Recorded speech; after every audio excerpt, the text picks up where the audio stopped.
de soutien à ce que nous faisons, donc un accueil extrêmement favorable et positif.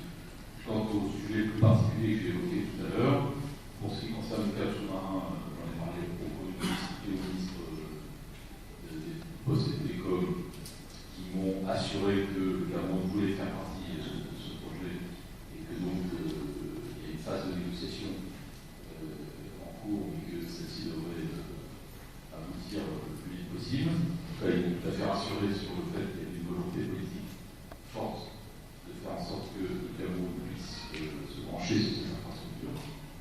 Ça, je ne suis pas rassuré sur ce point-là.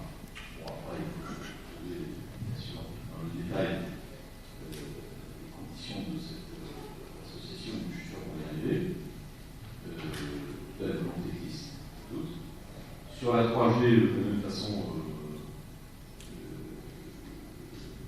les interlocuteurs m'ont assuré que ça fait partie aussi de leur programme de travail, que c'était une question de semaine pour qu'on puisse avancer sur ce sujet. On est invité d'ailleurs à remettre aux autorités du pays un dossier détaillé qui porte sur ce point, c'est-à-dire à la fois l'aspect 3G, puis plus généralement les perspectives de la licence DSL dont nous bénéficions qui a une échéance en 2015 pour pouvoir engager des discussions sur ces thèmes-là dans je pense, un avenir très proche, mais là aussi avec un très bon état d'esprit. Donc, si vous voulez, je pense que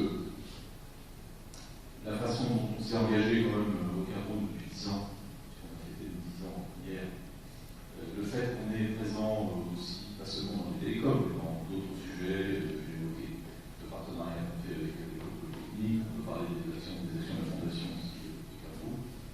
Tout ceci, les 650 emplois quand même qu'on a créés aussi au Cameroun, tout ça, ce sont des choses importantes pour les décideurs politiques. On voit bien qu'on n'est pas, excusez-moi de le dire comme ça, une multinationale qui arrive pour essayer de capter la richesse de la valeur dans un pays qui s'en allait. On est là pour le long terme, on a des projets d'investissement lourds. La filiale Orange Cameroun, aujourd'hui, Jean, investit pas loin de 20% de son chiffre d'affaires, ce qui est quand même considérable. Donc la moyenne du groupe France Télécom est plutôt autour de 12%. Donc l'effort d'investissement qui est fait et qui est soutenu par le groupe est considérable.